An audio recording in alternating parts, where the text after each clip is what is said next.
Hi everybody. Since this will be playing back later, you guys can watch me share the video, the live feed. Just give me a minute. I'll wait for some people to hop on here.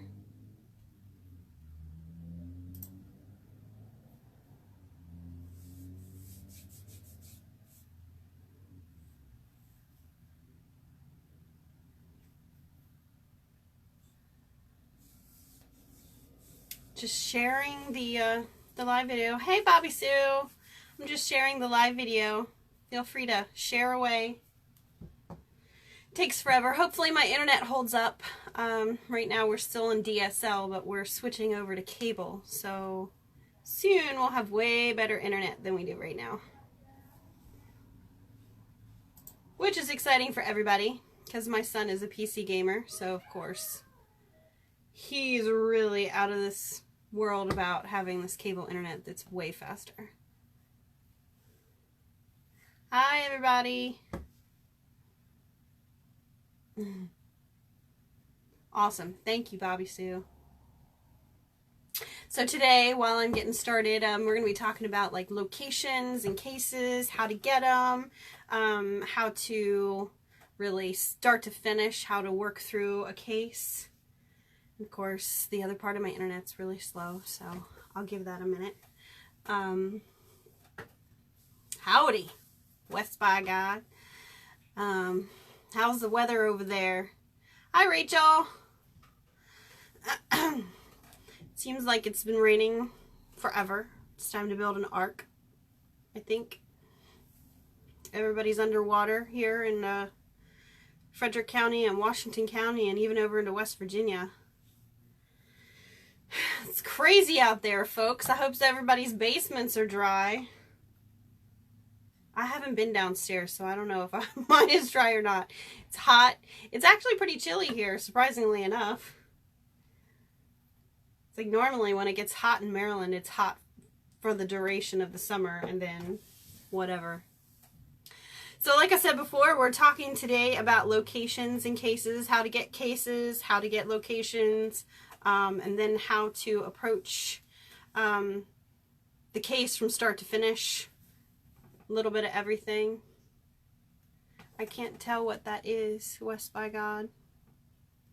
It's tiny. But feel free to ask questions, leave comments, start discussion, talk amongst yourselves. I mean, I'm going to be talking your ear off here in a couple seconds, so I'm just trying to share this video. It takes forever. And if you notice over here, that's my stack of boxes of all the DSL routers. Did you know that they don't make DSL routers to sell in stores? You either have to buy them online or get them directly from whoever your provider is. That's just crazy. I don't understand. Oh, is it an umbrella with rain? Oh, okay. I couldn't tell. All right. Finally getting around to sharing.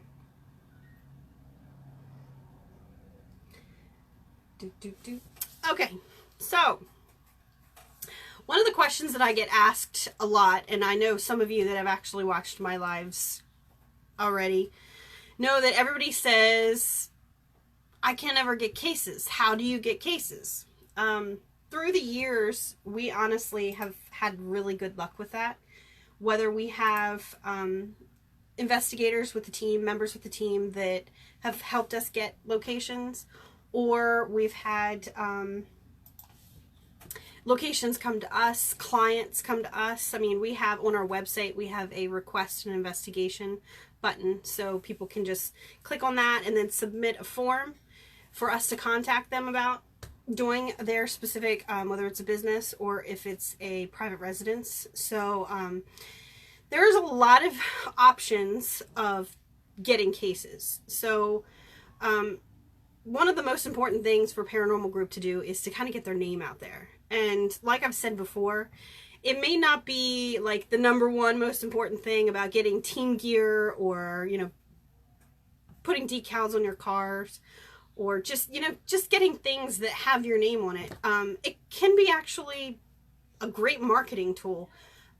It may not seem like you need to market your group, but you do, because if you don't have your name out there, nobody can find you. Nobody can really, really knows who you are. So get the shirts made, get some business cards. Vistaprint has a great,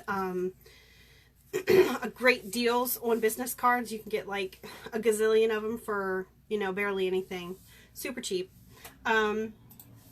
And then, there's lots of options with that. You can even make your own business cards.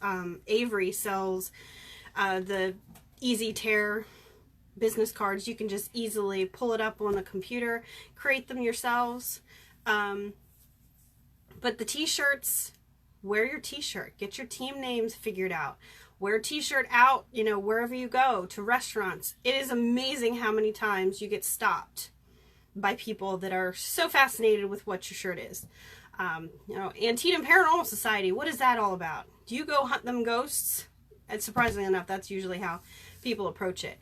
And then you get into stories. They tell you stories. It could be, somebody that's like, wow, I've always had things happen in my house or my business. And then you get a case just off of that.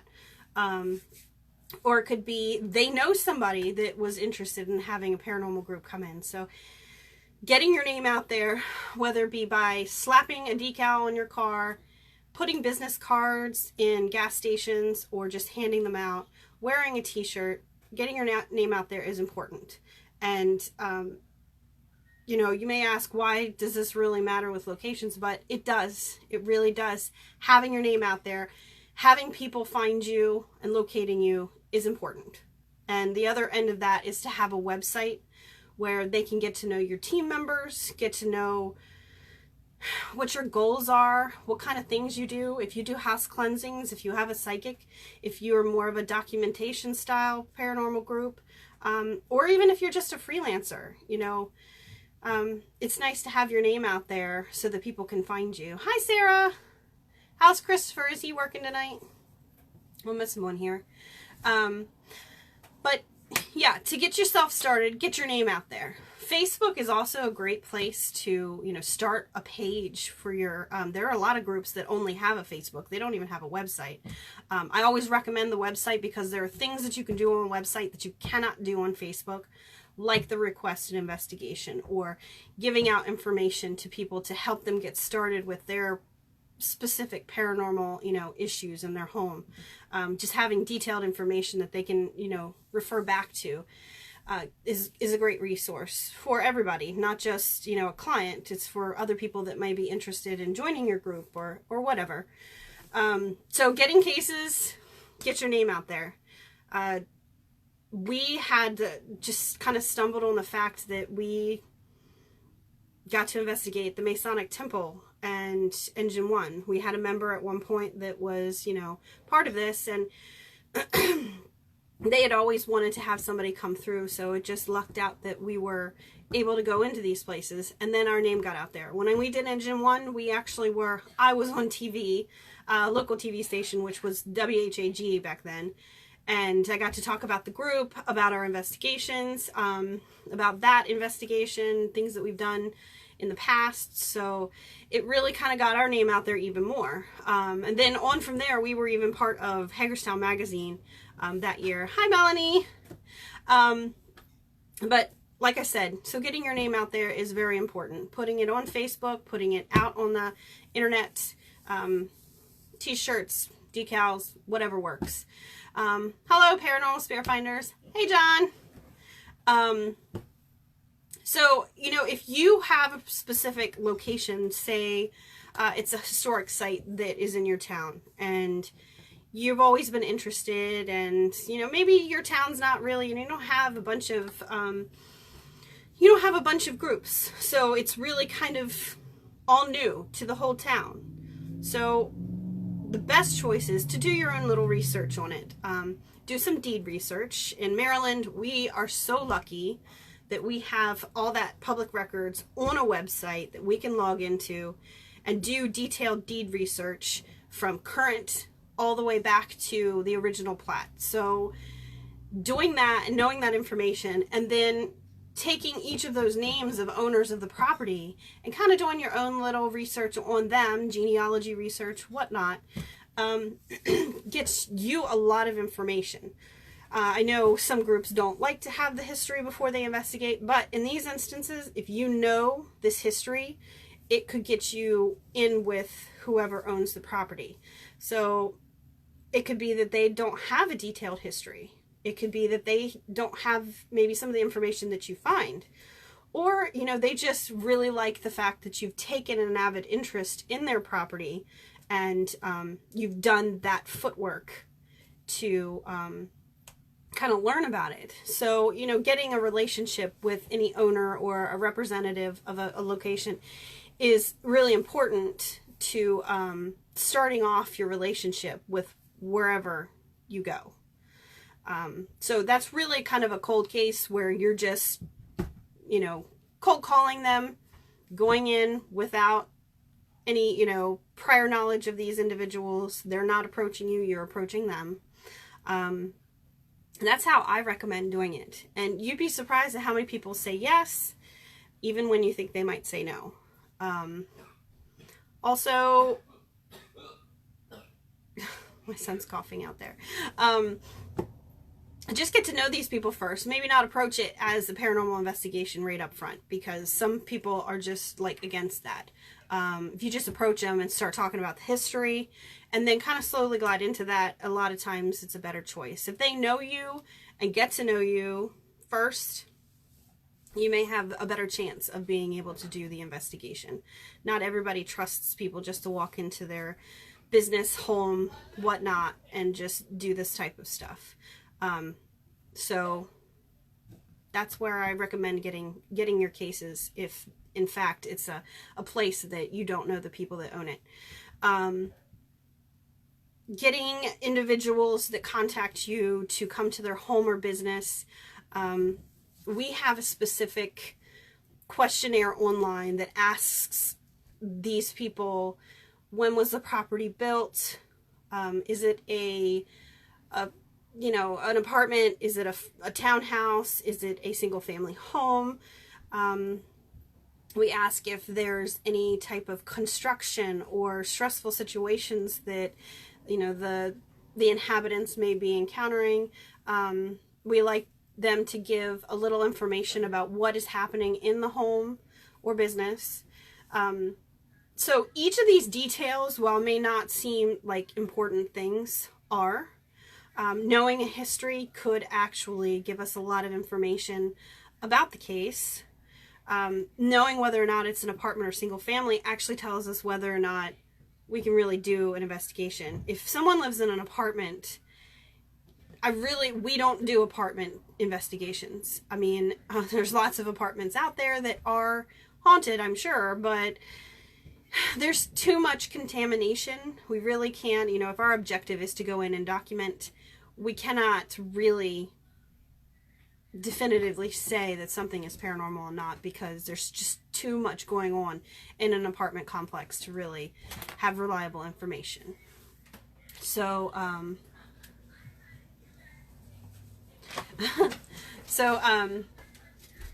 I definitely say that if you're approaching a client, or a client's approaching you trying to get you to investigate, ask the correct questions so that you know how to approach the case. Another one is we ask whether or not they own or rent a property. We don't do properties without an owner's permission.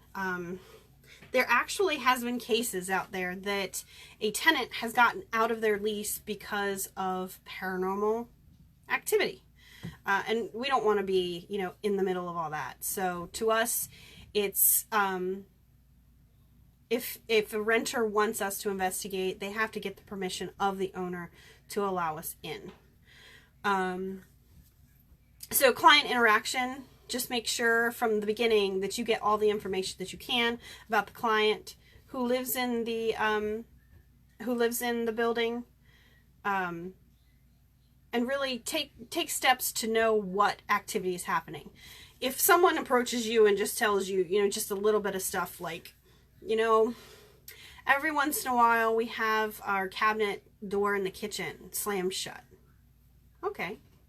Every once in a while, you know, we hear footsteps. Well, there has to be, in order to really do an investigation, there has to be a buildup of activity. It can't just be, you know, one or two things that happen maybe once a year. If the person comes to us and says, you know, it doesn't happen until this time of year, we might do an investigation. You know, every year at this time, we might do it. But if we contact the client and they say, well, you know, it happens like this time, we're not sure, we're going to follow it. So we're going to tell the client, start to journalize everything that happens. Write down the day, write down the time, who's involved, what part of the home or business is it in.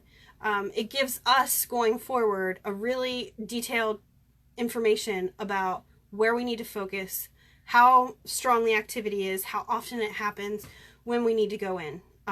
So not every case that comes to us is a guaranteed investigation. And I always recommend this, even though some groups maybe, you know, they want to do things, so they go out and they investigate, which isn't a problem. But in our case, we are very busy, so doing an investigation every other day is not possible for us. We are, you know, very busy, and we like to, if we're doing a private residence, we like to focus on that one until it's finished and then move on to the next one.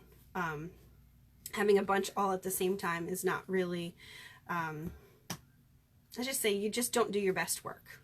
We'll just put it that way. So, you know, when we start out with a case, we do the initial interaction, client questionnaire, we do an interview. So we're asking all these questions. Does anyone have any mental health issues in the home? And no one really ever answers that question. I know a couple times they've just completely skipped over that one and just, you know, it's actually very prominent in most cases that someone in the household has some sort of mental health issue, whether it's depression or, you know, some other a little bit more, you know, a little more of a mental health issue that could be a concern about the activity, especially if they're the only ones experiencing it. So, and that kind of borders the line is, you know, some paranormal activity more of a you know, a psyche issue, or is it actually something that is definitely happening that other people can experience? And that's not really for us to say. That's why it's mostly advisable that if you do have any type of mental health issue, to speak to a psychiatrist about it first, before you just automatically think that it's paranormal. And especially if you are having situations in your life that, you know, you need to have some sort of therapy or anything like that, it's best to work out a doctor's point of view first before you approach the paranormal. But I'm going to go into like steps of a case. So we do the client questionnaire and interview. We go into doing a detailed plan. So once we've got all the other information, where things happen, when they happen, we can make a more educated guess of when to investigate, what kind of plan that we need to make for the investigation. Now, I know some people say, well, fly by the seat of your pants because you never know what might happen on investigation. That's true. So always leave room for change, but I recommend having some sort of plan where your members are going to be, where you set up your base command, where your hot spots are, what things that you need to look for, so that you know when you do that investigation that everybody has a purpose and nobody's confused or wondering what they're supposed to do. Included in the questionnaire and interview is, it depends on if you do that all prior to an investigation or if you actually go in and do a walkthrough and then kind of interview the client. I like to get the interview done before and then do a walkthrough because people's stories change. And it's nice to see that change, because if they change what they're saying, then they obviously don't remember what happened. So remaining very objective to the information they give you is a good choice, rather than them telling you word for word before you go in, and you don't have, or even when you go in, you only get one interview. They tell you what what they want you to hear, and then you go in and you use that information to build on your investigation, and you end up pretty much everything that they've said may not be exactly true. So it's nice to validate people, but they don't always remember things as they happen. That's why I say to journalize stuff. Don't just take a word for it. Everyone should journalize everything. Write it down so that later on you're not trying to grasp at what happened to you or to whoever's in your home or business. So like I said, doing a walkthrough and an interview at the same time is a great idea. But have an interview ahead of time, like on the phone, or even if it's just through email. When you go in to do a walkthrough of someone's house, look at everything. I would even try to do some of the baselines ahead of time. So have like an EMF detector or a thermometer when you're going through. If they have any type of experiences that might be temperature fluctuations, or if they have experiences that might be, just unusual feelings, paranoia, the key symptoms of a EMF sensitivity, I would definitely do a little bit of baseline in there just to see what it is. I know we did one client's home and they had a very high EMF in their bathroom, and it was an area that they always kind of felt weird, had things seem like they happened, and in a good explanation, you have very high EMF.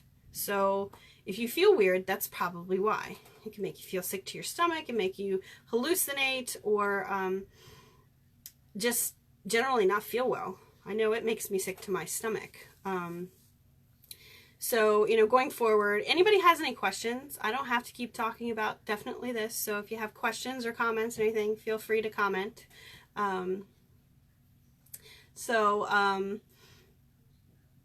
After doing a walkthrough, so if you've done it before, or even if you do it right before the investigation, you go in and you do the investigation.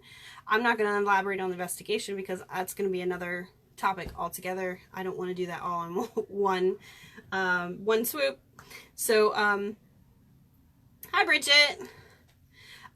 So going through, do the investigation. After an investigation, you really want to kind of obviously recuperate because it's exhausting. So once you're done with that and you get all of your information, all of your files uploaded to your computer and your storage, go through everything and really analyze it. I know a lot of things, people don't really talk about how they review their data. I mean, they just say, I'm reviewing audio or I'm reviewing video.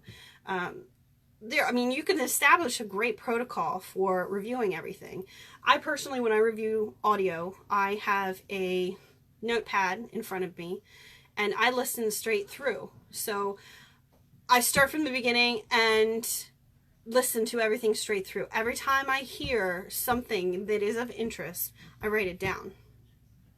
And normally in the course of listening to, a 4-hour audio file, I have written down probably several times things that I eventually recognized. Oh, that's the refrigerator kicking on. Oh, that's, somebody downstairs shut a door, which normally doesn't happen. But still, if you know that it's something that did happen and you know the explanation for it and you've written it down, you can cross that off your list. This is not something that's paranormal. So going through, writing everything down, and once you get to the end, review those clips that you do find that may be anomalous, and then you go from there. Any questions, anybody? Just go ahead and feel free to say.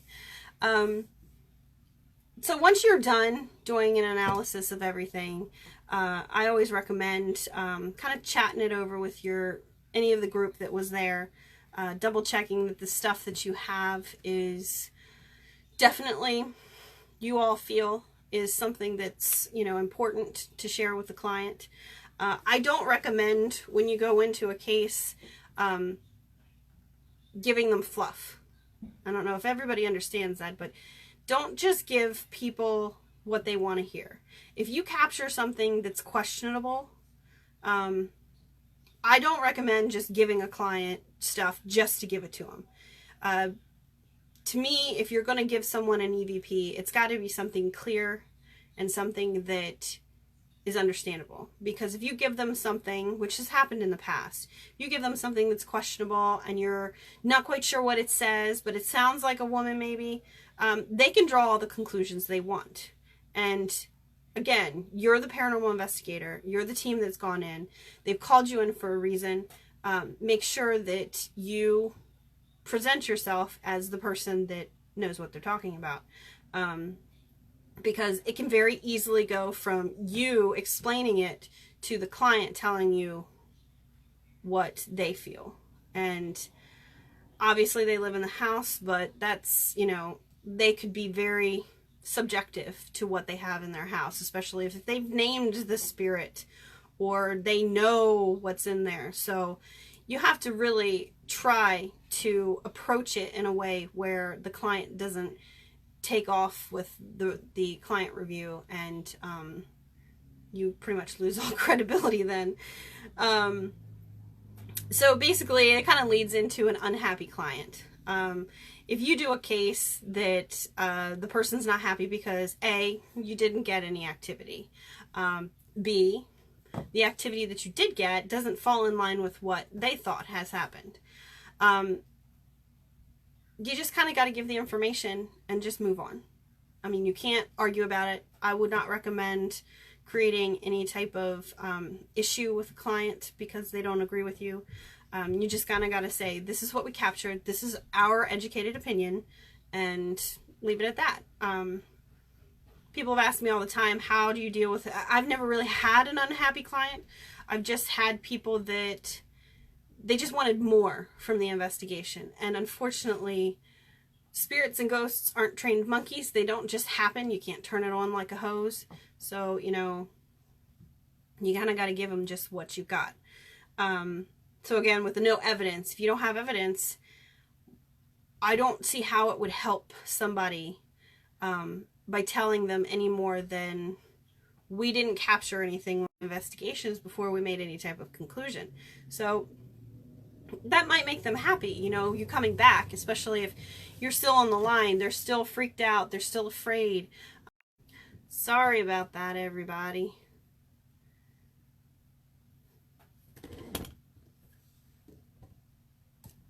Okay, I'm back. Is everybody else still on here? Don't ask me what happened. I knew the internet was going to be spotty. Does everybody see me? I see we have 2 on. I'm going to just wait a second, make sure that everybody can see me.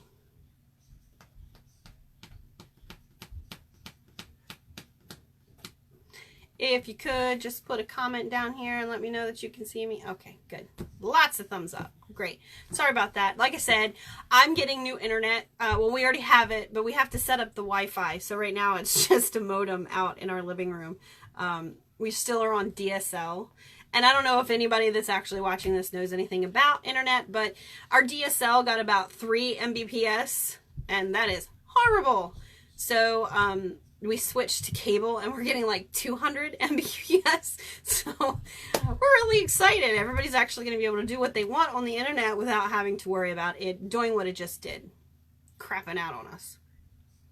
But anybody have any questions or comments? Like I said, I think we do our best conversations when people ask questions or whatnot. Feel free. I'm willing to go off on a squirrel topic anytime you want. So we were talking about unhappy clients, not having evidence. Well, I don't like to call it evidence because to me, it's not really evidence. It's data that, I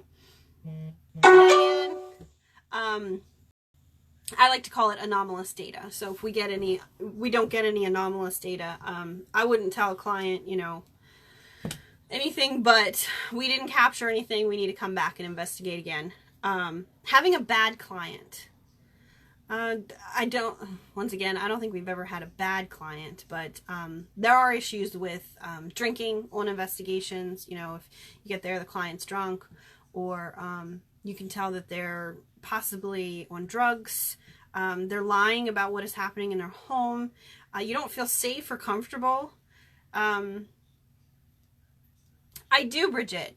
Bridget asks, do you recommend going back to reinvestigate a home? Yes, 100%.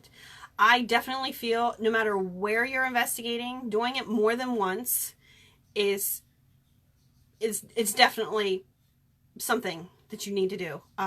Whether it's, I know there's some places where you can only do it once. Like if you're paying to go to someone's, you know, building, which is not really what you're asking, but there's some places you can't go back to. But I say anyone's home, do it more than once. Do it 5 times if you can.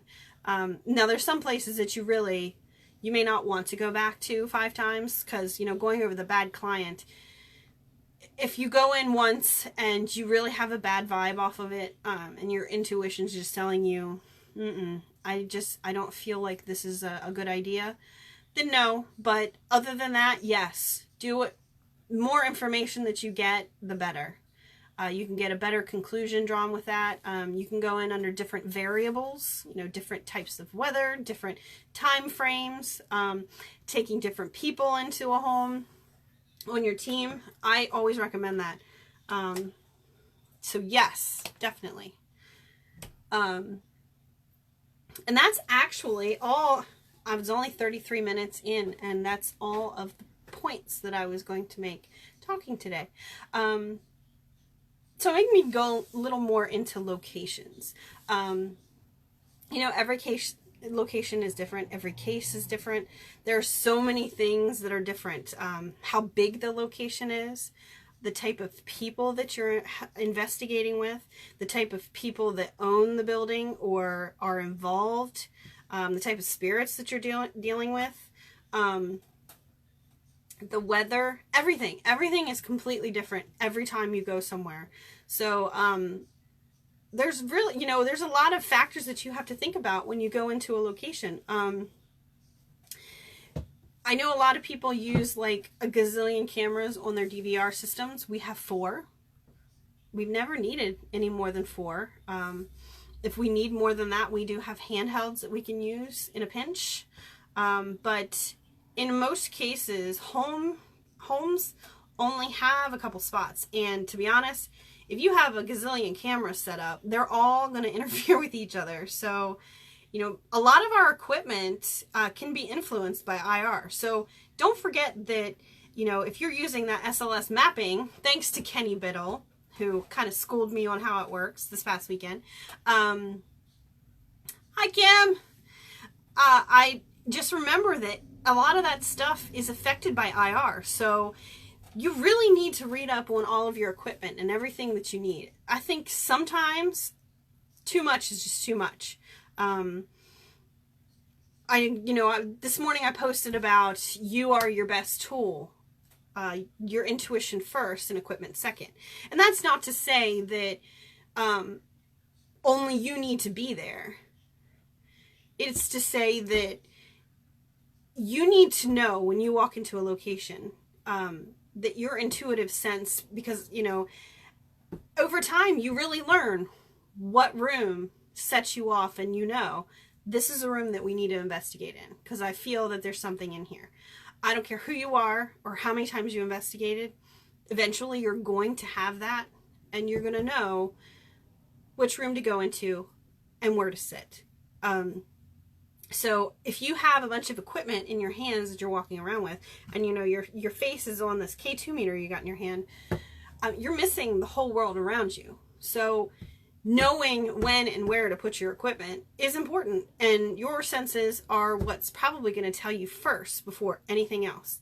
And included in that is you could use 500 different things, and if you don't understand your equipment, understand how it works, how it can be influenced, its false positives, you aren't going to get any further than just sitting there watching lights and listen to sounds.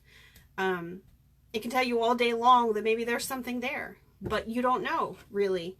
I just see too many times where people go out and they get really excited.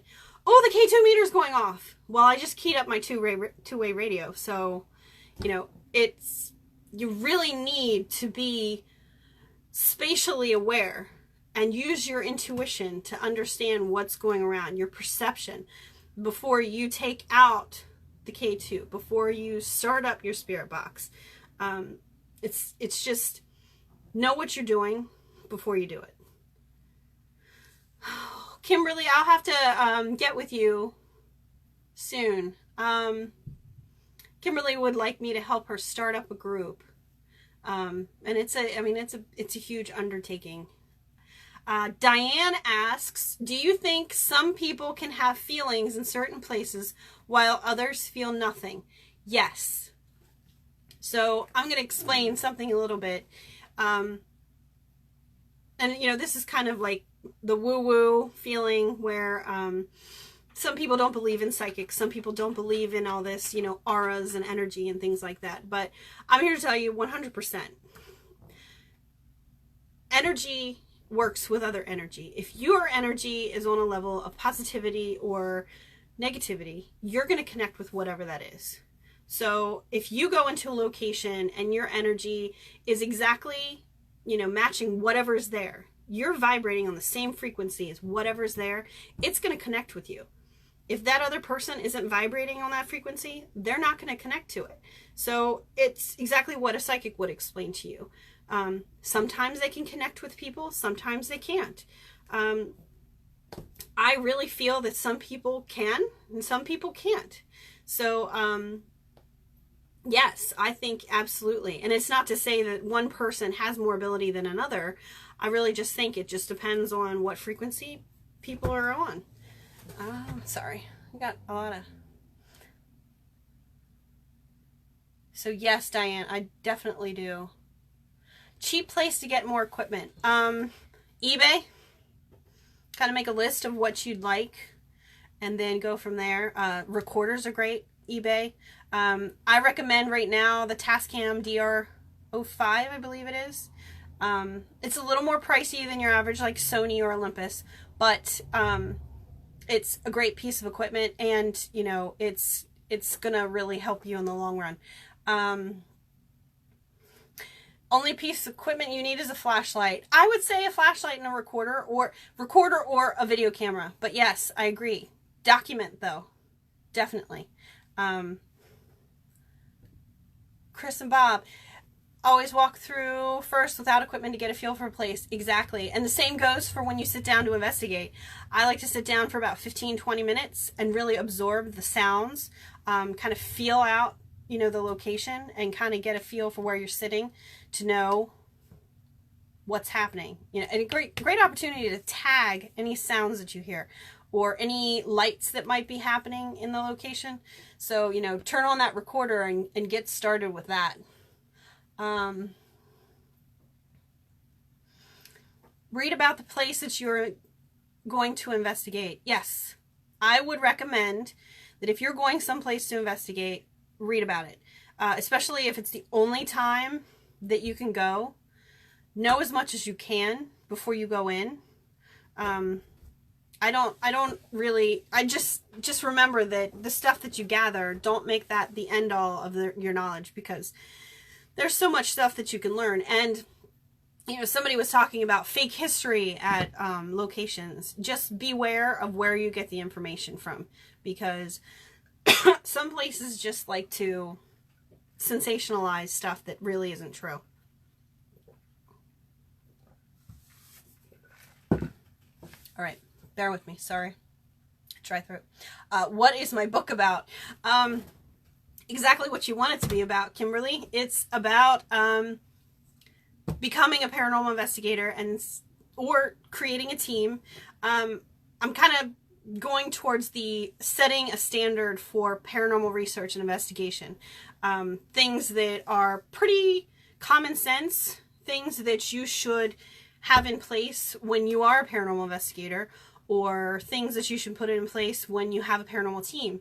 I really want to kind of put all the information that I've gained over the years, having Antietam Paranormal Society and helping to create great investigators through years. I've been told that we apparently do create great investigators.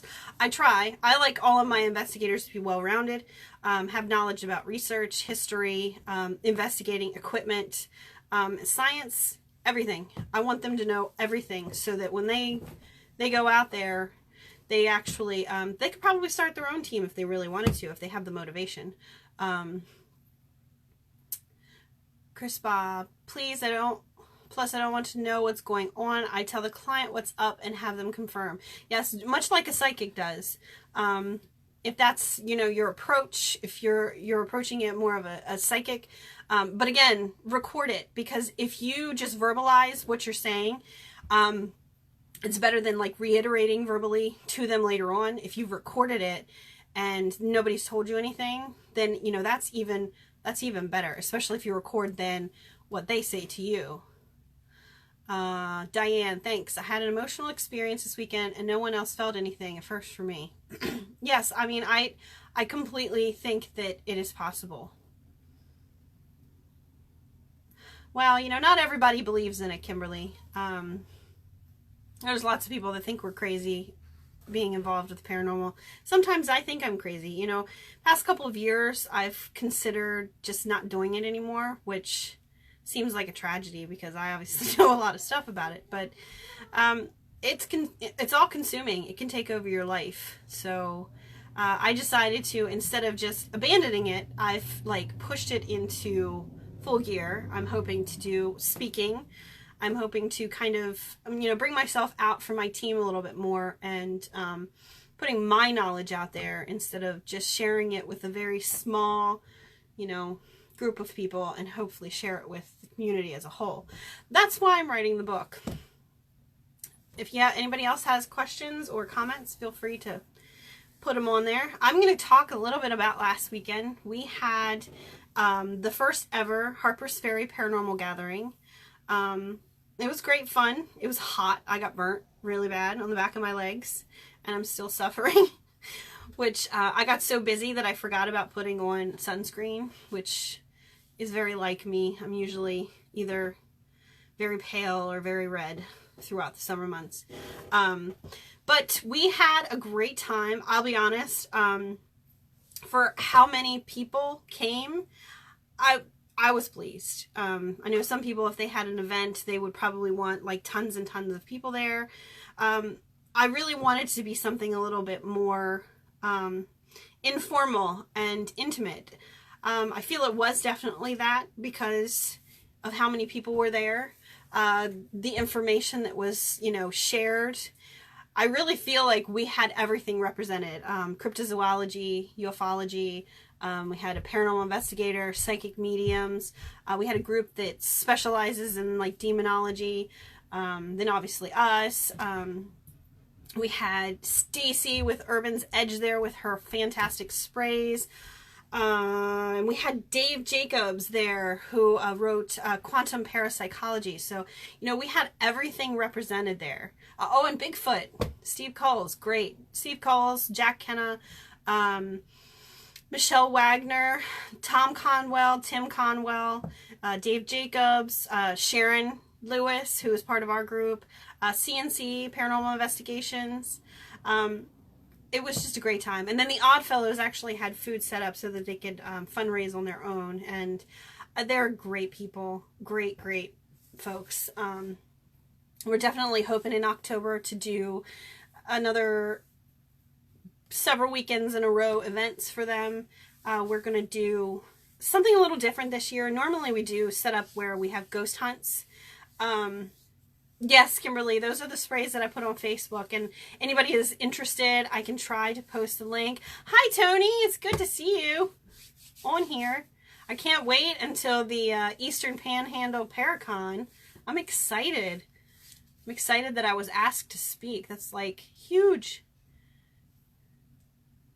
Has there ever been a time that you think to yourself that there are no such thing as ghosts? No, No, I've seen way too much. Is that a Saturday?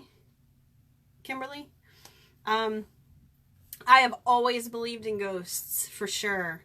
I've seen way too much to really deny any of that. And I mean, yeah, I guess you could say, like, but you don't know what it was. You know how you just feel something down to your bones? I just feel like there's definitely something there. So the Eastern Panhandle Paracon is on July 21st and 22nd. And it is at the Martinsburg Roundhouse. I will be speaking at that. I don't know when yet, what time or anything. They're still getting that all together. I can share. I know I think I shared it the other day, the event, but I'll share it again. And I'm supposed to speak about Paranormal Investigation 101. So pretty much what I do here is what I'll be talking about there. So that's in July. Talking about Oddfellows, we're going to do something a little bit different. Normally we do like a full ghost hunt overnight. Last year we did like flashlight tours, a mini ghost hunt with that, and then a full ghost hunt. We've decided to change it completely and adjust it so that we have kind of like the flashlight tour and then a ghost hunt in the second floor meeting room as a rule, and we'll do several of them a night. They're awesome because we usually have Sharon with us, and you know, between just getting all the activity in that building and just getting the history, it's a fun time. Oh my gosh, we've had so much fun. Last year was incredibly awesome. So I definitely recommend it. We're having it the last 3 weekends in October. I don't have the dates on me right now. But one of the things that's coming up that everybody's interested in is the ghost hunt at John Brown headquarters and the Chitlin Circuit building. So I'm going to go over that a little bit. John Brown's headquarters was actually where they set up to stage the raid on Harper's Ferry in 1859. John Brown. And he actually rented the property under the name Isaac Smith, I believe it was. And he spent time there. He had some runaway slaves, I believe. He had his family members and just a bunch of people that helped with his raid on Harper's Ferry. If anybody knows what happened to him, he was actually caught and hanged, I believe in December. I think it was in October, and he was hanged in December. So the cabin that he actually stayed in with his daughter and his son and, you know, his group of raiders is actually has been reconstructed to look exactly like it. I don't know how much the original structure is still there. I'm sure they probably used as much as they could. So it is actually what it looked like when he stayed there. You'll also find that it's known as Kennedy Farmhouse. It was owned by another business, but it had a cabin on it. So when Kennedy purchased the property, he took the cabin and put it up to make a building that looks like what it looks like today. So then when he died, then John Brown rented it afterwards. I know not everybody wants to hear all this history. Hi, James! So moving on from John Brown's raid headquarters, behind that, everybody's been asking, like, 2 locations, how does that work? The buildings are literally, one is right behind the other. So you have John Brown's cabin, and you have the Chitlin Circuit building behind. For those of you who don't know what the Chitlin Circuit is, in the 1960s, there were a series of venues specifically set up for African American performers, singers, songwriters, comedians, and other people. People like Fats Domino, Aretha Franklin, James Brown. They all performed at these venues, and this one is right near us. So it was originally purchased by the Black Elks, and they were going to use the property to maintain the history of John Brown and his goals as an abolitionist. So they built this auditorium style building behind the cabin of John Brown's and used it for various purposes, including one of the venues on the Chitlin Circuit. So we've investigated both of these buildings several times. I definitely say the cabin is a lot lighter, has a way better energy. The Chitlin Circuit building is darker. I would definitely feel like there's a lot of anger there. It's almost like their anger is etched in that building, but I recommend it. A lot of people haven't been in to do any of that kind of stuff. I know we're one of 2 teams, and the other team is actually going to, I'm bringing in the founder so that he can talk to everybody about what he got when he investigated these places. So this is an excellent opportunity, and if it goes well, we might be able to do it again. I'm not sure. Tickets go on sale on June 1st, so we're really excited. They you know, it's actually a nonprofit organization now that takes care of this property. So hopefully the funds that we raise from the tickets will really help them out. I know right now they're trying to restore the smokehouse, and they did get a grant for that. So it's really exciting to see how properties like this kind of improve everything with some of the funds that we've given to them. So I love helping out historic properties. So that is September 15th. Like I said, tickets go on sale June 1st. And if you want tickets, I would do it quickly. I only plan on selling 12 tickets. So that's going to sell out fast, I have a feeling. Oh, that's great, Diane. That'd be awesome. It's an incredible place. And just so you know, there's like no cell service out there. We all have to go like behind the Chitlin Circuit building to actually get cell service. So it's pretty remote. It's in Sharpsburg, but technically they call it Dargan. It's going to be so much fun, Sandra. I'm excited, so excited. And I'm so glad that they gave us permission, because sharing these places that we investigate is great. We can't always do that. So, you know, like the warehouse, where that place is full of activity, but we can't share where it's at. They do not allow us to. So it's really great. So that's really about all we have going on. I think when I was talking about the Harpers Ferry Paranormal Gathering a little bit, I can't guarantee that we'll have it again next year. It was a lot of planning, and it was fun. It was exciting, but there's a lot of things that can be improved on. The parking situation was, you know, crazy, because there really isn't any parking in Harpers Ferry. It's really tough. You honestly have to approach the Park Service to be able to do any type of event like that. So we'll see. If we do, you'll see it on our page if we decide to do that. So just keep an eye on that next year if we decide to do it. I know a lot of people really like the Gettysburg Paranormal Gathering.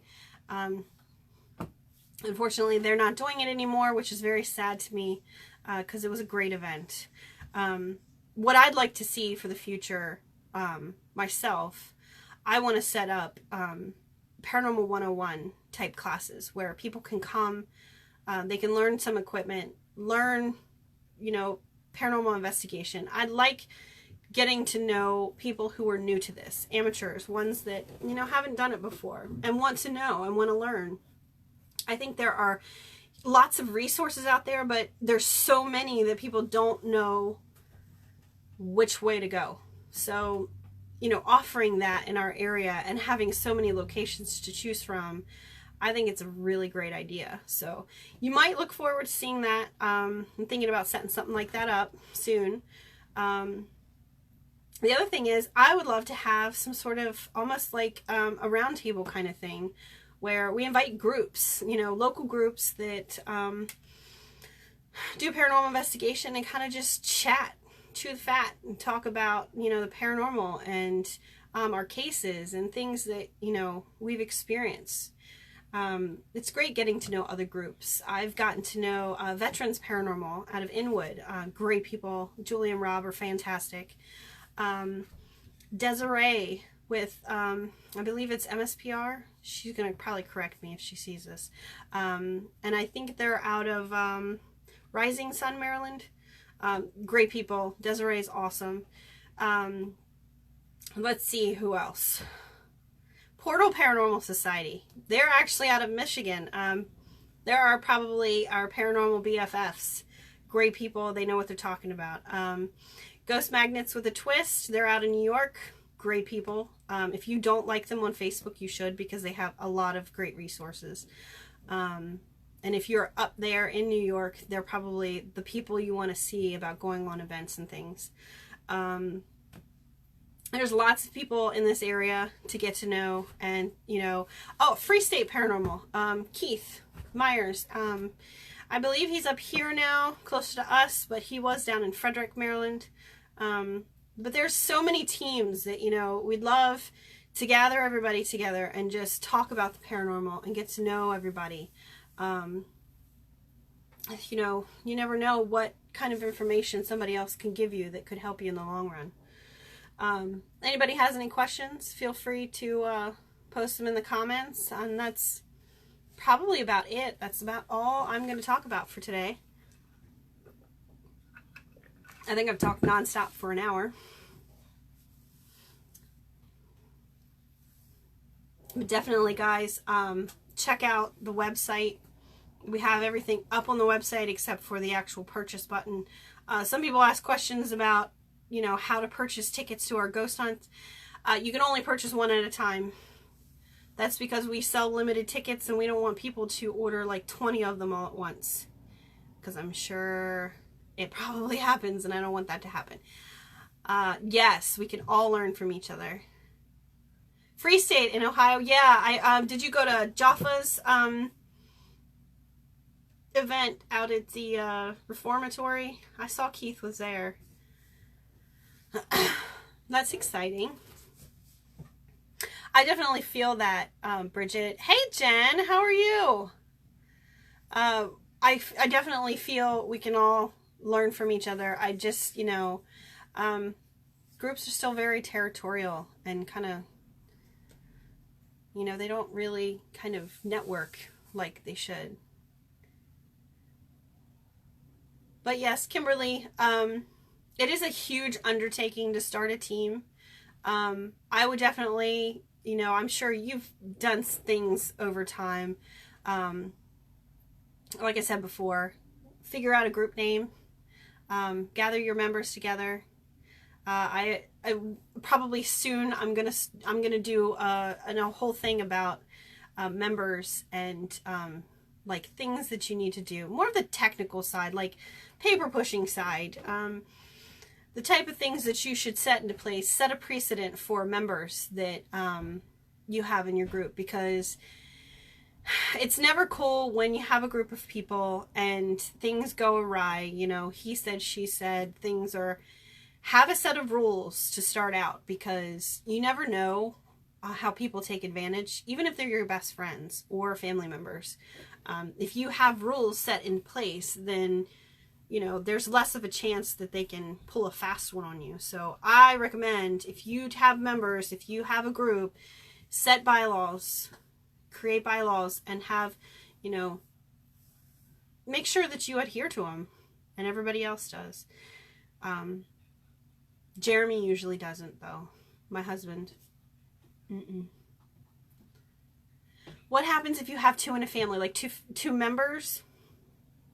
I've told this to people a lot before. I don't really like, you know, package deals like couples, because a lot of times if you have two people in the group that are a package deal, you know, one has to be with the other.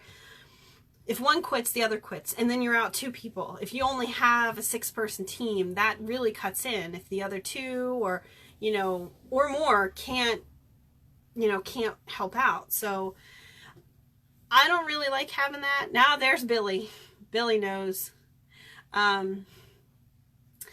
I would say just, you know, tread carefully with having more than one in a family, because then they can easily kind of gang up on you if they don't feel like they like how things are going. Like I said, set bylaws, set rules, guidelines, you know, membership guidelines, making sure that people follow a criteria. I said this can be my whole next blurb, because we have guidelines at the Yin Yang. I always say, why does one person always have to ruin it? You got to make all these rules for everything. It's terrible. But it, like one of the rules that we put into place, if a member becomes pregnant, they won't go on an investigation. I don't feel it's safe, and I don't want to be responsible for someone. Oh, Billy, talking about having 2 from one family as part of the group. Me saying I don't like package deals. We tell people that all the time. It can get a little hairy. But yes, like I said, set rules. If somebody ends up, they're pregnant, I won't let them go on an investigation. We'll find something else for them to do during the duration. Safety to me is most important. So I know some people, that's actually a huge, I know when Amy Bruni became pregnant and she was out investigating, I was a little hesitant about that. I didn't like that. I mean, it's just not safe to be out there. You never know what you're inhaling, the kind of things that you're experiencing, tripping over something. It's like you just have to be careful. But yes, set some rules. That's the first priority for sure. Anybody have any other questions? I don't have anything else I'm talking about. And I don't know if it's raining again. We're all going to have to build an ark to get out of here. Does everybody like my shirt? It's from Gettysburg. Everybody loves Gettysburg. I think we're going to do a trip to Gettysburg soon. And I definitely feel like we should put it out there. If like anybody wants to meet up with us, we should do that. That'd be really awesome. We're a pretty crazy bunch, and we usually have lots of weird looks when we go into McDonald's in Gettysburg. But I think everybody has fun when they hang out with us. Alright, guys.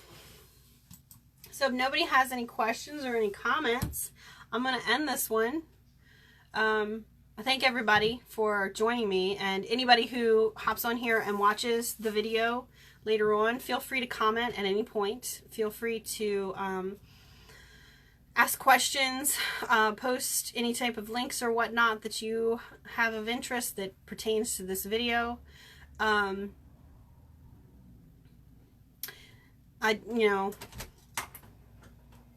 being summoned. Are you still going? Yes, I'm still live. You come say hi? No. Okay. Anyways, so like I said, post comments, whatever, share the video. Next time, I think I'm going to do a little more on talking about, following some guidelines, since that was, one of the questions in here. Guidelines for members, and maybe, we'll see. If you have any suggestions, feel free to put in the comments section. I'm pretty much open to anything. I'm not, obviously you can see I'm not like rigid about what I talk about. I'll talk about anything. And I don't even have to stick to my notes. I literally just write it down and fly by the seat of my pants. So I have bullet points that I want to talk about. I don't really have to talk about them. So just let me know. Post it in the comments, and I'm going to let you guys be. Have a good evening. Bye.